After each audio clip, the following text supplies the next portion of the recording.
Praktik parkir liar di kawasan Tanah Abang memicu keresahan publik. Demi menjaga ketertiban dan kenyamanan para pengunjung selama bulan suci Ramadan, petugas suku Dinas Perhubungan menggelar razia parkir liar di kawasan Pasar Tanah Abang, Jakarta Pusat.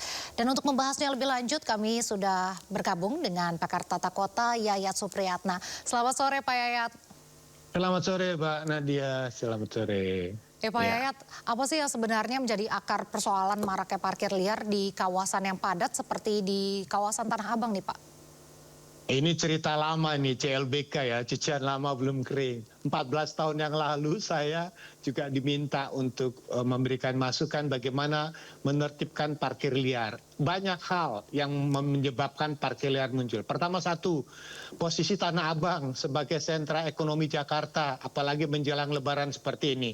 Tidak ada pasar lain seramai Tanah Abang karena dia pusat grosir, pusat perdagangan regional, hampir seluruh Indonesia di situ. Jadi transaksinya sangat tinggi. Kedua, persoalan pengangguran, lapangan kerja. Ini sangat sensitif. Sudah lama ini masalah ini sudah membuka. Yang ketiga, ini ada namanya komoditas ruang. Ruang yang ditransaksikan. Karena apa? Dapat parkir itu sangat cepat duitnya. Bagi mereka-mereka yang ingin quick win atau quick yield, dapat duit cepat, apalagi menjelang Lebaran ini, parkir liar itu adalah hal yang paling logis untuk mereka lakukan. Dan yang paling menarik adalah, ini bukan persoalan parkir, ini namanya pemalakan. Palak ini ada dalam bentuk kejahatan ini sebetulnya. Tidak ada namanya istilah parkir liar sebetulnya. Liar pun tempatnya liar dia. Dia memanfaatkan ruang kosong, kemudian atas nama kuasa ruang, atas nama kelompok, ormas, atau preman, mereka menguasai tempat. Dan kita tahu bahwa Pasar Tanah Abang ini ada sekelompok ormas, atau katakanlah orang-orang tertentu yang memang melihat Tanah Abang ini sebagai mata air bagi penghidupan kelompoknya. Karena apa? Di situ letaknya ada pasar, ada transaksi, ada kebutuhan, dan paling menarik adalah Tanah Abang ini memang sudah terkenal sebagai pasar yang penuh dengan dinamika khususnya pada pungutan liar. Tapi Pak, berarti tidak hanya dipicu dengan adanya keterbatasan ruang parkir aja ya, tetapi adanya lemahnya pengawasan mungkin atau ada faktor ekonomi informal yang tidak terakomodasi dalam perencanaan tata kotanya. Iya, Tanah Abang itu sebetulnya kapasitas ruangnya udah nggak cukup. Seperti contoh itu jembatan yang di atas elevated ya, yang jembatan untuk jualan itu sebetulnya kan dibangun diinisiasi pada waktu zamannya Pak Anies. Ketika melihat parkir di bawah itu orang nggak bisa bergerak karena penuh dengan PKL. Kemudian dibuatkanlah bridging untuk pedagang di atas, di jembatan di atas itu. Khususnya apa? Supaya di bawahnya lancar. Ternyata sekarang mau di atas, mau di bawah, sama-sama dikuasai oleh kelompok-kelompok tertentu. Nah, satu hal di sana itu pertama memang dihimbau masyarakat jangan mau memarkirkan kendaraannya pada ruang-ruang yang sebetulnya dilarang parkir. Saya sangat sependapat bahwa penertiban yang dilakukan di sub itu menghilangkan ruang-ruang liar atau ruang-ruang yang dapat ditransaksikan oleh mereka yang merasa menguasai tempat tersebut. Jangankan parkir liar, dulu PKL aja itu ditransaksikan. Per meternya berapa? Jadi bisa dikatakan memang Tanah Abang itu menarik sekali bagi mereka yang memang membutuhkan uang secara cepat. Pertama jalannya bisa dijual untuk parkir liar, kemudian trotoarnya bisa dijual juga untuk PKL. Dan kita melihat bahwa ini menjadi suatu bisnis bagi katakanlah transaksi underground di bawah tanah di Jakarta ini yang memang saya kira semua orang sudah tahu. Tidak mungkin ada mereka berani melakukan pemalakan atau melakukan tindakan yang tidak pantas itu tanpa ada yang membackup. Kita tahulah, kita tidak tahu siapa yang membackupnya, tapi berani untuk memanfaatkan ruang publik sebagai ruang private untuk mengambil keuntungan bagi kepentingan mereka, ini sudah melanggar aturan. Secara tata ruang memang betul. Kita pernah berpikir, adakah pengganti atau ibaratnya Tanah Abang 2, Tanah Abang 3. Sebetulnya perlu dikembangkan pasar-pasar grosir dalam skala yang lebih luas di sekitar Jakarta agar tidak semuanya terkonsentrasi di Tanah Abang. Tapi Pak, sebenarnya kan berarti ada kapasitas parkir resminya ya. Ini apakah Betul, kapasitasnya ini memang sekarang sudah tidak memadai dengan volume kendaraan yang sudah semakin banyak Iya. atau bagaimana nih Pak? Atau karena Nah, memang lagi peak season aja nih, lagi bulan Ramadan? betul. Iya, memang harus diakui ini ada faktor, bukan faktor tunggal ya, faktor parkir liar ini muncul. Pertama satu, kapasitas gedung parkir sangat terbatas. Areal parkir pun juga sangat terbatas. Nah, ketika kapasitas daya tampungnya sudah tidak mendukung, sementara yang berbelanja dan datang pun ini juga cukup tinggi, otomatis ini menjadi opportunity ya bagi mereka-mereka yang merasa punya kekuasaan di sana untuk memanfaatkan badan jalan, trotoar untuk ruang-ruang parkir. Nah, yang menjadi masalah pertanyaannya bagaimana dalam konteks keamanan dan kenyamanan masyarakat. Ini menjadi masalah besar buat kita. Sekali lagi memang harusnya bisa dibaca oleh Pemprov DKI, misalnya contoh, kapasitas ruang parkir di resmi yang khususnya ada di gedung parkir ataupun ada di mal, berapa ribu unit kendaraan yang bisa ditampung. Jadi harus ada data, misalnya contoh, kapasitas untuk 10.000 unit kendaraan. Sementara menjelang Ramadan ini maupun menjelang Idul Fitri misalnya, itu kira-kira volume kendaraan yang datang berapa jumlahnya? Berarti ada kapasitas yang tidak tercukupi. Nah, bagaimana caranya? Misalnya ya dihimbau, datanglah ke Tanah Abang, tidak usah bawa mobil, naik kereta api misalnya. Udah bagus itu di depan stasiun Tanah Abang, sudah aksesnya langsung ke pasar. Bisa menggunakan Transjakarta, menggunakan taksi, sehingga mereka tidak terbebani kalau misalnya harus mencari parkir liar.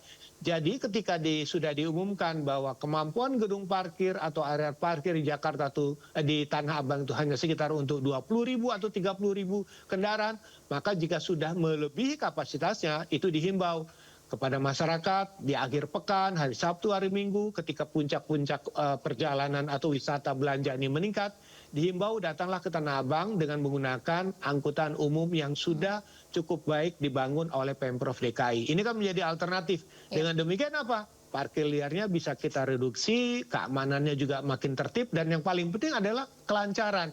Parkir liarnya menyebabkan macet karena mereka memarkirkan kendaraan yang mereka pungut itu pada tempat yang tidak sepertinya. Iya, nah tapi Pak Yayat dan juga pemirsa, ini menariknya Wakil Gubernur Jakarta Rano Karno berpendapat hal tersebut atau parkir liar ini adalah hal yang wajar karena pada momen menjelang Hari Raya meskipun ia juga menilai parkir liar tetap harus ditindak tegas. Nih kita simak dulu pernyataannya. Itu udah paham lah kita, bukan berarti kita toleransi, tapi semuanya juga ditertibkan. Tapi marilah kita coba paham, ini kan situasi setahun sekali, ini macet, 1 tahun sekali nggak apa-apa, tapi artinya jukir-jukir itu sudah dibenahi. Ya terpaksa ditindak juga, ada yang ditangkap, dikasih pembinaan, itu udah hal biasa lah. Mudah-mudahan itu akan menjadi jauh lebih baik lagi. Tapi akan ditingkatkan nggak Pak? Oh pasti, Buat Satpol PP? pasti Satpol PP, polisi juga udah turun, teman-teman dari TNI juga sudah turun. Kemudian kita juga ada pamong-pamong apa namanya Satpol PP khusus pariwisata juga udah turun. Pak Yayat, bagaimana tanggapannya nih dengan pernyataannya Bang Rano yang mengatakan bahwa ini wajar karena memang momen bulan Ramadan. Bapak setuju tidak? Saya sangat tidak setuju. Maknanya itu pembiaran. Artinya apa? Kalau misalnya dicoba untuk memaklumi, kemudian kan tidak jelas batas ukurannya berapa. Berapa parkir liar yang diizinkan? Ruangnya terbatas. Kemudian siapa saja yang boleh menjadi petugas parkir? Kalau kata memaklumin, kemudian terjadi pembiaran, nanti orang semua masuk ke dalamnya. Sementara ruangnya terbatas. Kenapa misalnya Pak Wagub tidak seperti zamannya Pak Ahok? Pak Ahok tuh berani mengatakan, satu, data berapa orang petugas parkir liar yang bisa kita kasih seragam, kasih gaji, ya kan, dapat insentif yang jelas. Kemudian ruangnya juga ditetapkan. Kemudian juga ada himbauan tarif parkir di on street itu katakanlah 1 jamnya 3.000 atau 5.000. Dan warga jangan mau bayar kalau diminta 50.000, 100.000. Nah, jadi artinya aja rakyat pun harus melakukan perlawanan dalam konteks jangan mau diperas. Jadi kalau misalnya kata memaklumin tanpa batasan, tanpa aturan, ini berbahaya loh. Saya sangat menyayangkan pernyataan Pak Wagub dengan kata memaklumi. Ketika nanti kata memaklumi di Tanah Abang dianggap boleh, nanti pasar-pasar lain juga terjadi. Di pasar-pasar misalnya di Keramat Jati, pasar misalnya di Matraman, itu banyak dikuasai oleh kelompok-kelompok tertentu.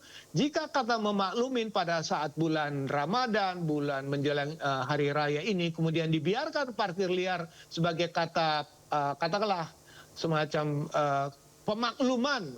Kita harus maklum. Maklum kan nanti akan ditanya gitu kan. Berapa tarif yang harus dibayarkan kalau mereka bisa semau-maunya. Nah, jadi pertanyaan ini bisa menimbulkan bias yang sangat berbahaya menurut saya. Karena kata memaklumin, menjelang ini. Kalau menurut saya, tempatkan saja petugas dishub. Tertibkan. Sementara mereka-mereka yang selama ini mungkin melakukan pemungutan liar sebagai pemalakan parkir liar, dilibatkan aja, dikasih seragam, kemudian selama bulan Ramadan dikasih katakanlah insentif untuk mendapatkan kesempatan kerja selama bulan Ramadan. Katakanlah dikontrak, tapi resmi. Tidak boleh melakukan, atau mereka ikut membantu menertibkan sebagai pengatur traffic lalu lintas yang model Pak Oga atau apa, tapi yang resmi. Ada jumlahnya diatur. Jadi kalau katakanlah kata memaklumin ini sangat bias dan sangat menurut saya bisa multitafsir, sehingga nanti ya maafkanlah karena memang suasana lebaran. Jadi bukan berarti menjelang Ramadan atau lebaran seperti ini kita memaafkan. Kemudian kalau terjadi kemacetan, pemungutan liar yang tidak sepantasnya, pertanyaannya kalau udah seperti ini siapa yang bertanggung jawab? Pasti kembali yang kata kuncinya adalah pada penertiban. Penertiban itu penting, seperti tadi kan sudah dilaporkan oleh reporter di lapangan, bahwa ketika penempatan petugas yang rutin, kita lebih mementingkan apa? Petugas itu kan digaji oleh negara, dapat insentif, menjalankan tugas. Apakah kemudian urusan-urusan yang terkait tanggung jawab negara dilepaskan kepada sekelompok orang tertentu untuk mengatur? Kalau mereka untuk mengatur, mereka mengatur sendiri seperti tadi kasus 50.000 sampai 100.000. Iya. Kenapa kita tidak menggunakan petugas yang memang sudah tugasnya tertibkan Tanah Abang supaya tidak ada parkir liar, pengunjung datang nyaman. Mohon maaf sekali lagi catatan penting saya, implikasi dari tarif parkir liar yang sangat tinggi itu yang menanggung siapa? Konsumen. Konsumen itu tidak tahu tiba-tiba harga barangnya mahal karena beban parkir liar, beban-beban transaksi lainnya itu dibebankan kepada konsumen. Konsumen tidak sadar berapa akumulasi dari beban parkir atau pungut-pungutan yang lain yang ada di pasar Tanah Abang, kemudian konsumen lah yang harus menanggung. Konsumen kan tidak merasa. Bagi para pedagang atau mereka yang buka usaha bongkar muat di sana, mungkin mereka merasa lebih ya aman ya kan, artinya ya nanti juga yang bayar konsumen. Itu yang tidak diketahui oleh masyarakat. Jadi kita mintalah agar Pak Gubernur tidak asal kata memaklum, Pak Wagub ya, Pak Wagub asal tidak memaklumin. Tugas negara adalah menertibkan, menata agar masyarakat merasa nyaman, terlindungi dan kegiatan-kegiatan ekonominya terus berkembang. Stigma negatif dari parkir liar yang mahal adalah orang tidak mau datang ke Tanah Abang, akhirnya apa? Pedagang juga rugi di sana. Baik, terima kasih Pak Yayat, banyak pakar tata kota Pak Yayat Supriyatna. Terima kasih banyak atas waktunya di Sindo Sore bersama kami. Baik, sama-sama, terima kasih.